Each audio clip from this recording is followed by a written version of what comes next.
The chance encounter. The rain pounded against the windows of Dominic Reed's corner office as he glanced at his watch. A rare Swiss timepiece worth more than most people's annual salary. The quarterly investors' meeting had run late, and now his driver was stuck in traffic across town. Dominic sighed, running a hand through his meticulously styled dark hair. At 34, he had built Nexus Technologies from a startup in his garage to a billion-dollar empire. Time was his most precious commodity, and tonight, it was slipping away.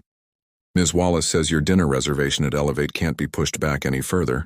Sir, his assistant informed him with practiced efficiency. Dominic nodded curtly. Another carefully orchestrated evening with potential investors who expected the full Dominic Reed experience. Exclusivity, precision, and the unmistakable aura of success. He grabbed his tailored jacket and made a split-second decision. I'll catch a taxi. Tell them I'll be there in 20. The security guard's eyebrows rose as Dominic declined the umbrella and stepped directly into the downpour. For once, the feeling of rain against his face felt refreshingly real, compared to the sterile atmosphere of boardrooms and private clubs. When a yellow taxi finally pulled up, he slid into the back seat, water dripping from his $1,000 suit. Elevate on 5th Avenue, please. And there's an extra 100 if you can get me there in 15 minutes. The driver glanced at him through the rearview mirror, and Dominic was struck by warm brown eyes that crinkled slightly at the corners. I don't take bribes for speeding tickets, sir. We'll get there when traffic allows, she replied, her voice carrying a subtle accent that hinted at South American roots.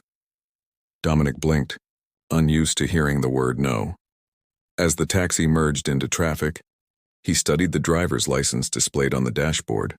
Camila Jimenez. Most drivers jump at the chance for extra cash, he remarked. Curiosity piqued. Camila navigated through a narrow gap between two delivery trucks. Most passengers don't realize their dinner reservations aren't worth risking lives for. A surprised laugh escaped him. Fair point.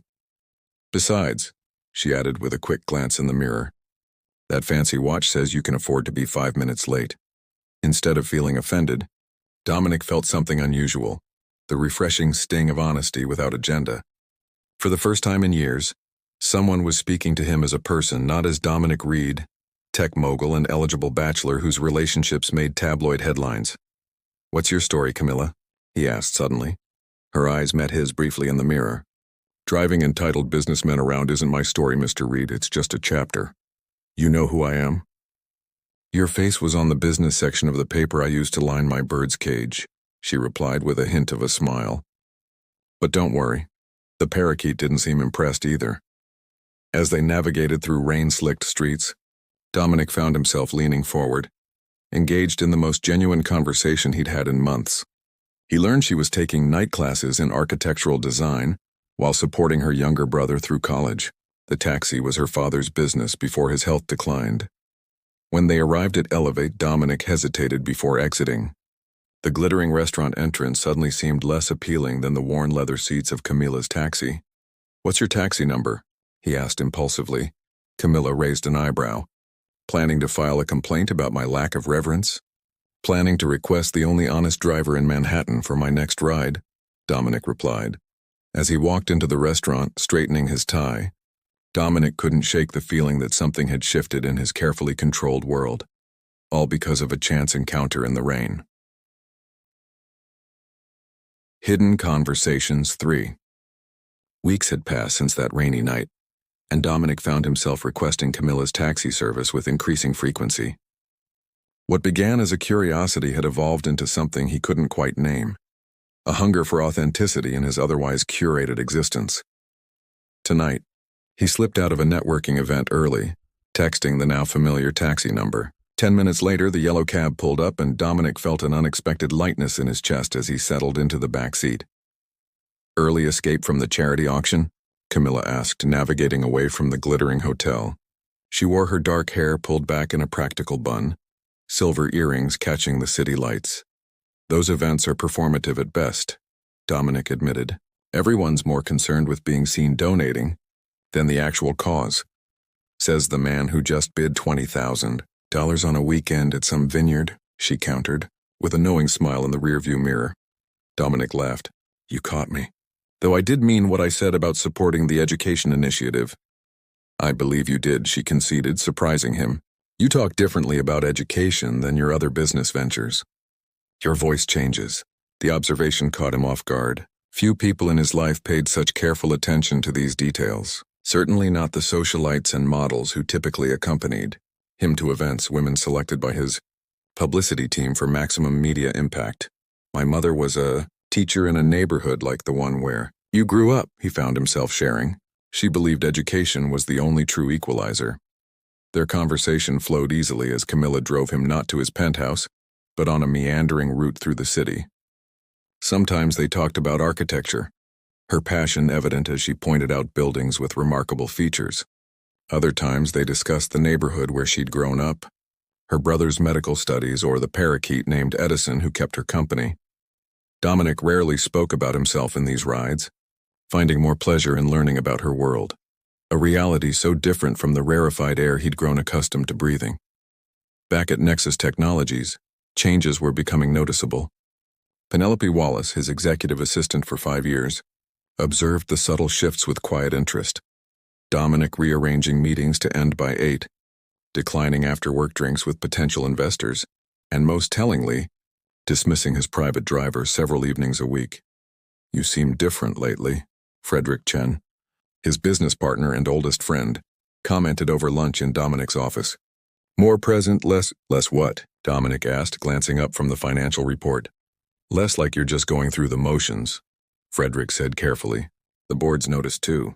They think you finally found work-life balance. He chuckled, though they're assuming it's because of Olivia Blackwood. Dominic frowned. Olivia was the elegant gallery owner he'd been photographed with at 2 recent events. Another strategic match, suggested by his PR team. I'm not seeing. Olivia, he said simply. Frederick studied him thoughtfully. Then who's responsible for putting that look on your face when your phone buzzes with certain messages? Dominic deflected the question, but later that evening found himself once again in Camilla's taxi, watching the city lights reflect against the windows as she told him about her father's dream of returning to his hometown in Colombia to build a community center. He sketched the designs himself, she said, pride evident in her voice. That's what inspired me to study architecture. I'm going to build it for him someday. Why wait? Dominic asked.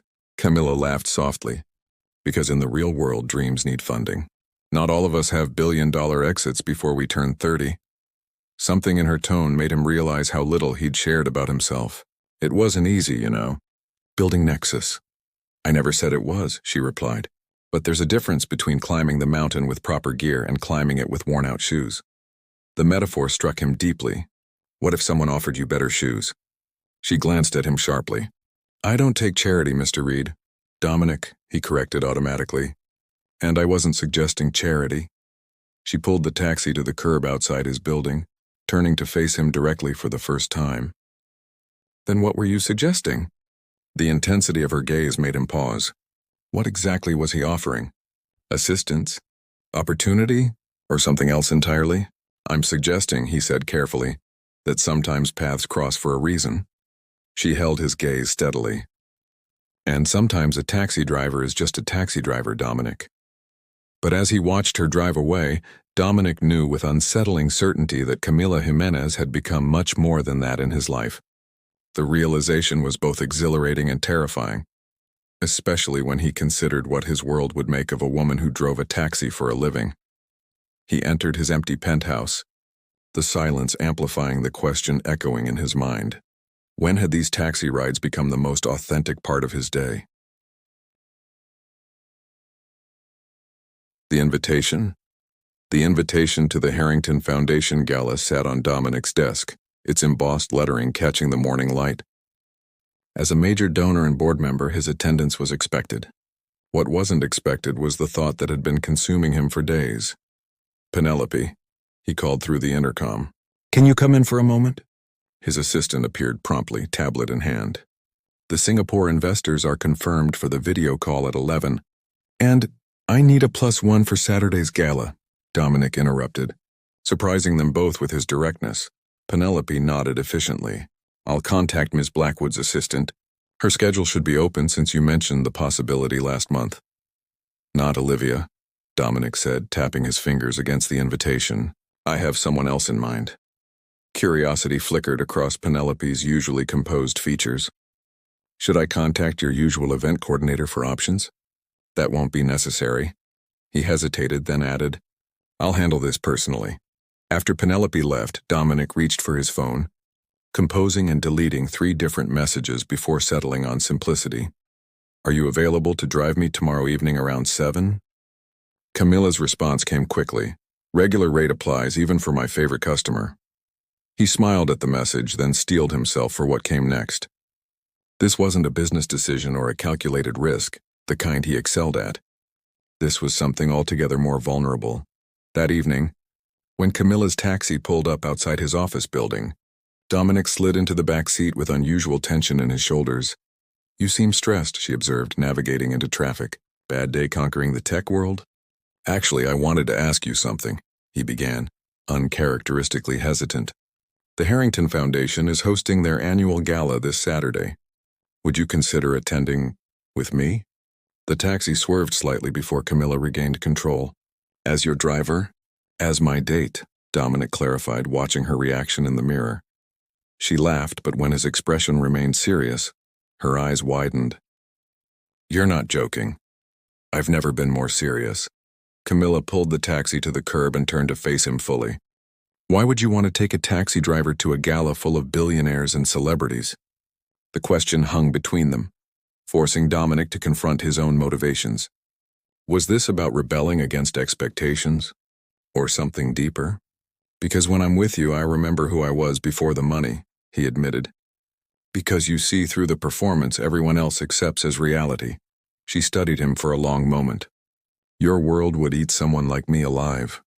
You're stronger than you think. And you're more naive than a billionaire has any right to be, she countered. But her expression had softened.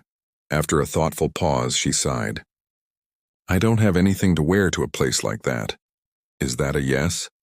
Dominic asked, hope edging into his voice. It's a you're going to regret this, but I'm curious enough to say yes. The next day, after considerable protest from Camilla, Dominic arranged for a stylist to bring selections to her apartment. Consider it part of the invitation, he insisted when she objected. The dress code is non-negotiable for everyone attending. Meanwhile, across town, Frederick cornered Dominic after a board meeting. What's this I hear about you bringing an unknown guest to the Harrington Gala? He demanded. Penelope is in crisis mode because she can't brief the PR team properly. I wasn't aware my personal life required PR briefings, Dominic replied coolly. Frederick lowered his voice. Blake Harrington called me personally. Apparently, someone on his staff recognized the name you submitted for the security list. A taxi driver, Dom? Is this some kind of statement? Dominic felt heat rise to his face. Her name is Camila Jimenez and she's studying architectural design.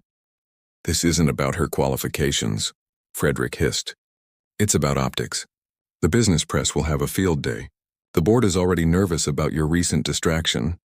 I wasn't asking for permission, Dominic said firmly, and I'd appreciate it if you kept your opinions about my guest to yourself on Saturday. News traveled quickly through the elite circles of Manhattan. By Friday evening, Victoria Harrington, Blake's wife and the gala's chairwoman, had called Dominic directly. Dominic, darling. Her voice dripped with practiced warmth. I wanted to personally ensure your special guest has a wonderful experience tomorrow. I've arranged for you both to be seated at Blake's table.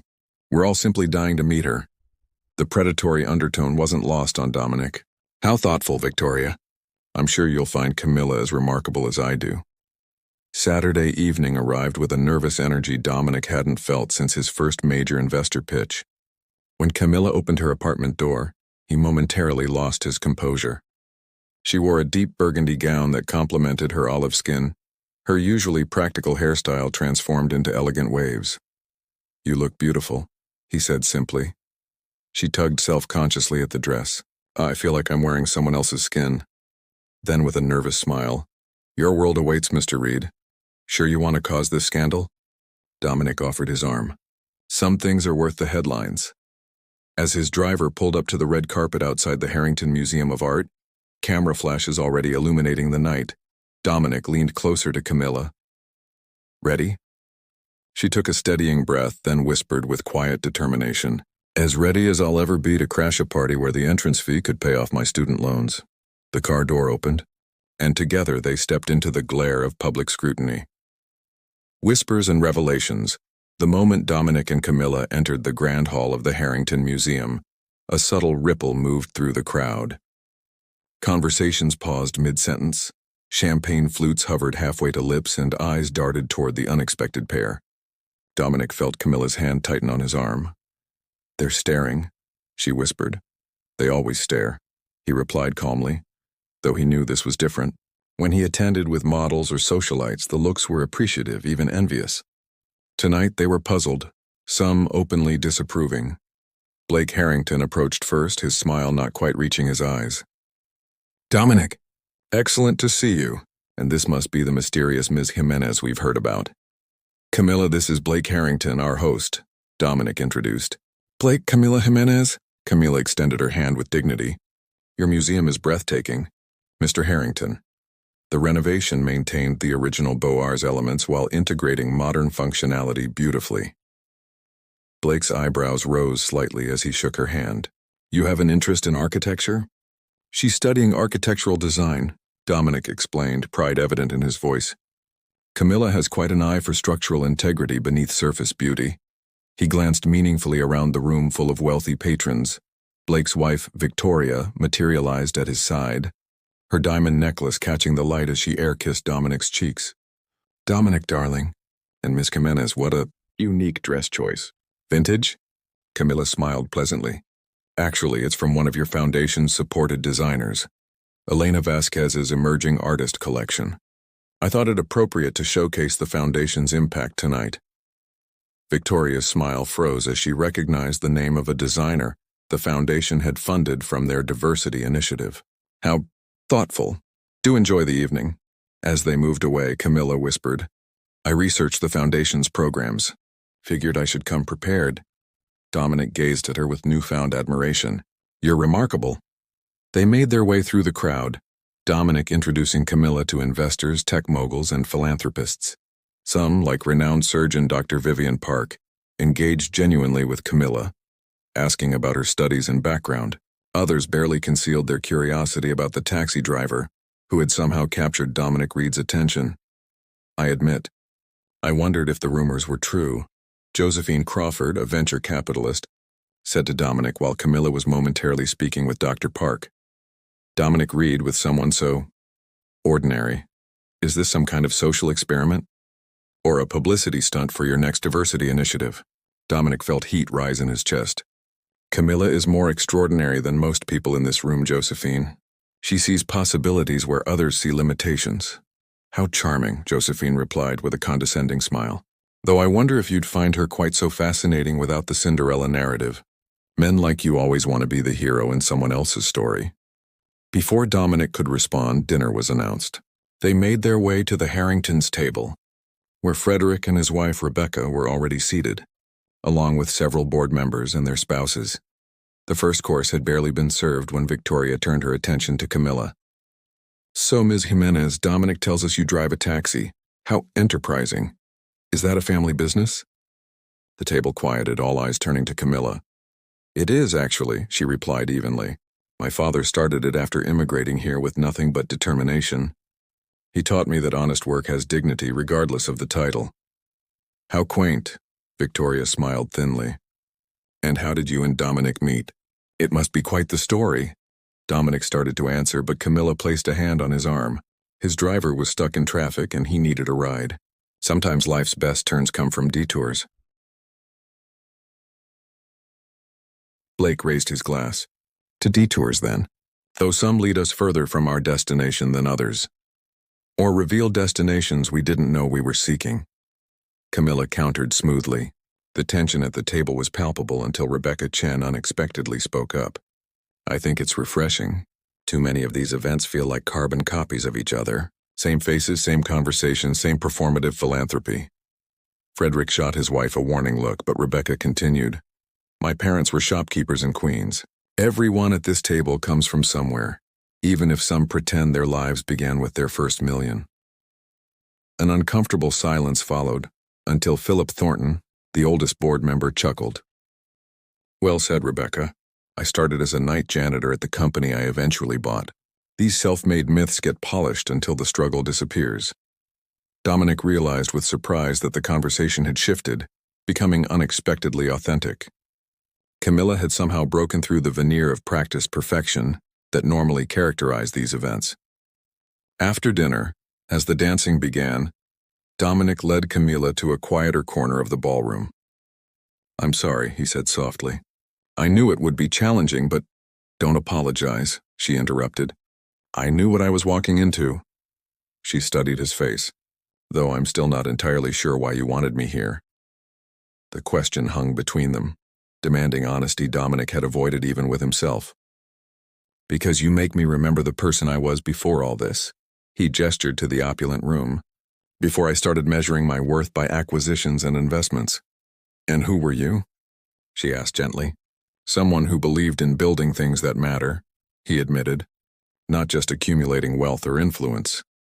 Their conversation was interrupted by Josephine Crawford, who approached with a calculated smile. "Dominic, the Westbrook Group is asking about you. Stefan mentioned your recent interest in their sustainable housing project." As she led him away, Dominic glanced back at Camilla, who nodded encouragingly. Left alone, Camilla wandered toward the terrace for fresh air, only to overhear Victoria Harrington speaking to a group of women. "It's obvious what she's after," Victoria was saying. "These gold diggers get more creative every year. Though I must say, playing the humble taxi driver is a new approach." "Poor Dominic," another woman added. "Men like him are such easy targets when they get bored with their success. She'll be wearing his mother's jewelry and redecorating his penthouse within months." Camilla stepped into view. "Actually, I turned down his offer to send a car tonight. Arrived in my taxi, seemed more honest that way." The women startled, embarrassment and defiance crossing their faces in equal measure. "You misunderstand," Victoria recovered quickly. "We're simply concerned for Dominic. He's an important figure in our community." "I understand perfectly," Camilla replied with quiet dignity, "but you misunderstand him. Dominic Reed isn't defined by his wealth or your approval. Neither am I." As she turned to leave, she found Dominic standing behind her, his expression unreadable. "Dominic," Victoria began, "we were just having a friendly chat with your friend." "I heard," he said coldly. "And I've never been more disappointed in this community than I am right now." He turned to Camilla, extending his hand. "Would you like to leave?" She took his hand, feeling the eyes of the entire ballroom on them as they walked toward the exit. Just before they reached the doors, Philip Thornton intercepted them. "Reed," the older man said gruffly, "Ms. Jimenez showed more class tonight than people who've been attending these functions for decades. Don't forget what she reminded us: where we come from shapes what we build." Outside in the cool night air, Camilla finally exhaled. "Well, that was an experience I won't forget." "I'm sorry," Dominic began, but she shook her head. "Don't be. Tonight confirmed something I've suspected during all our taxi rides." She looked up at him with newfound clarity.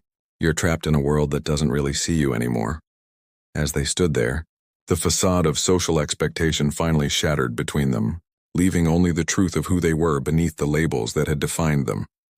Bridges built. 3 months after the Harrington Gala, Camilla stood in the center of a construction site in Bogota, Colombia, watching as workers poured the foundation for what would become the Jimenez Community Center. Her father, Eduardo, moved slowly along the perimeter with his cane, his eyes bright with unshed tears as he examined the architectural renderings, his decades-old sketches transformed into professional blueprints with Camilla's thoughtful enhancements. "I never thought I would live to see this day." "Mija," he said, his voice thick with emotion. Camilla squeezed his hand. "Neither did I, Papa, but some dreams arrive in unexpected ways." The community center wasn't funded by Dominic directly, a condition Camilla had insisted upon.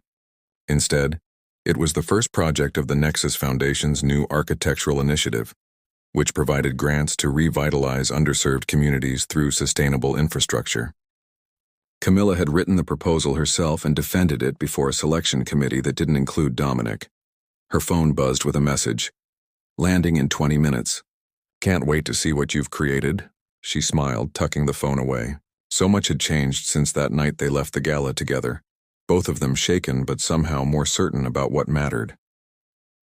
The media coverage following their dramatic exit had been predictably sensational. Tech mogul trades models for taxi driver, blared one headline.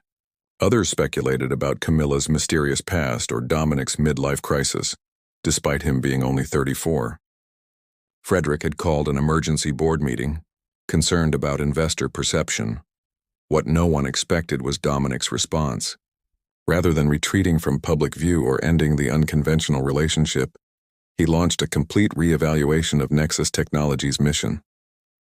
The architectural initiative was just one outcome, along with an expanded education program and a transportation technology division focused on urban mobility for working-class communities. The board thinks I've lost my mind, he'd told Camilla one evening as they shared dinner in her modest apartment, where she still insisted they meet as often as at his penthouse. Frederick says I'm throwing away years of strategic positioning. What do you think? She'd asked, serving him homemade arepas rather than the gourmet cuisine he was accustomed to. I think I'm finally building something meaningful again, he'd replied, the weight of pretense lifting from his shoulders. Now, as she waited for him at the small Bogota airport, Camilla reflected on the bridges they'd both crossed. She still drove her taxi several nights a week, despite Dominic's offer to fund her studies full-time. Some things aren't about money, she'd explained. My father built that business with dignity. I won't abandon it just because I have options now. Dominic had been surprised but eventually understood her insistence on maintaining her independence. It was, after all, what had drawn him to her from the beginning. His private jet taxied to a stop, and moments later he descended the stairs, looking more relaxed than she'd ever seen him in New York. Gone was the perfectly tailored suit, replaced by casual pants and a button-down shirt with rolled sleeves. He embraced her warmly, then held her at arm's length. You look like you belong here, he said, noting the confidence in her posture. I brought two worlds together, she replied, just like you've been doing. They drove to the construction site in a rented car, Camilla insisting on taking the wheel as usual. Along the way, she pointed out landmarks from her childhood visits, the places her father had described in bedtime stories during cold New York nights. Eduardo was waiting for them, standing a little straighter as they approached. His relationship with Dominic had evolved from initial suspicion to grudging respect, especially after Dominic had visited their small Queens apartment for Sunday dinner, answering Eduardo's pointed questions without defensiveness. Mr. Jimenez. Dominic greeted him with a handshake that turned into a half-embrace. The site looks incredible already. My Camilla's designs, Eduardo said proudly. She has her mother's eye for beauty and my stubbornness. They toured the foundations together, Camilla explaining how the building would serve multiple purposes: educational center, health clinic, and community gathering space. Local artisans would create the interior elements, preserving cultural traditions while providing economic opportunities. This isn't charity, she explained to a group of community leaders who had gathered to meet them. It's investment in potential. Every person here has something valuable to contribute. Dominic watched her with quiet pride, remembering the woman who had once told him she didn't take bribes for speeding tickets. Her integrity remained unchanged, even as her circumstances evolved. That evening, at a small local restaurant far from the luxury Dominic was accustomed to, he received an email from Frederick with the quarterly investor report. Nexus Technologies' stock had initially dropped, following what financial analysts called Reed's redirected priorities, but had rebounded strongly as the company's new initiatives gained traction with a broader consumer base. Good news? Camilla asked, noting his smile. Frederick sends his reluctant congratulations. Apparently authenticity is marketable after all. She laughed. Is that why you keep me around? Good optics? He reached across the table for her hand. I keep you around because you remind me that the most valuable things can't be purchased or acquired. They have to be built, relationship by relationship, choice by choice. Speaking of building, Camilla said, pulling out a small sketchbook. I've been working on something.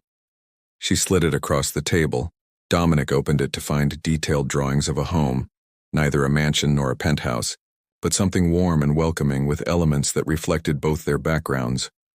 It's just an idea, she said hesitantly.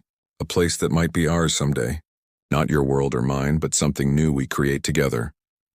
He studied the drawings with emotion tightening his throat. The home incorporated sustainable materials, open gathering spaces, and thoughtful private retreats. It wasn't designed to impress, but to nurture. It's perfect, he said finally. Where would we build it? That's the beauty of architecture, she replied with a smile. We can build it anywhere. The foundation matters more than the location.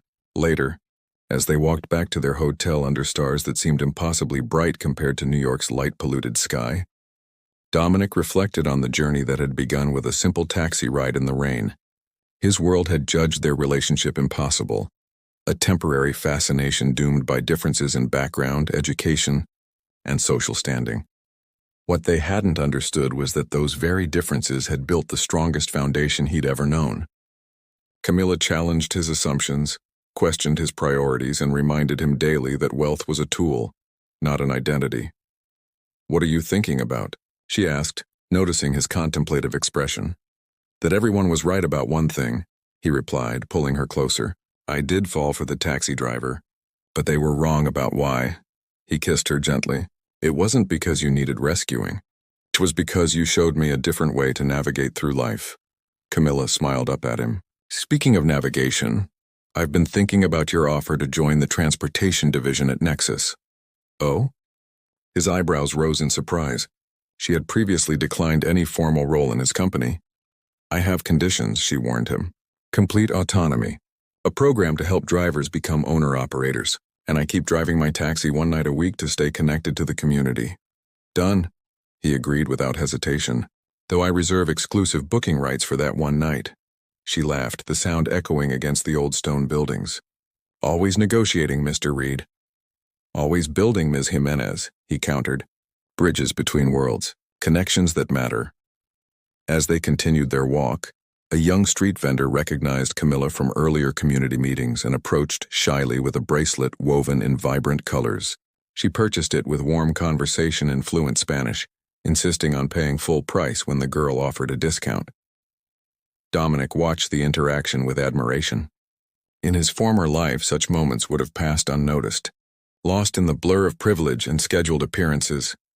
"You've changed me," he said as they resumed walking. "We've changed each other," she corrected gently. "That's what true partnerships do." Back in New York, gossip about the unconventional couple had gradually transformed into reluctant respect. Victoria Harrington had even invited them to co-chair the next foundation event, an olive branch Camilla had accepted with gracious professionalism. Meanwhile, Camilla's brother had graduated medical school and now volunteered at a clinic in the same neighborhood where she still occasionally drove her taxi. Her architectural designs were gaining recognition beyond the Nexus Foundation, with several firms competing for her internship once she completed her degree. The whispers hadn't stopped entirely. Some still questioned whether the relationship would last, whether the differences in their backgrounds would eventually drive them apart. But what critics failed to understand was that Dominic and Camilla weren't trying to overcome their differences. They were building something stronger because of them as they stood together at the edge of the construction site on their final evening in Bogota. Watching the sunset paint the mountains in shades of gold and purple, Dominic realized that fortune's greatest gift hadn't been wealth or status.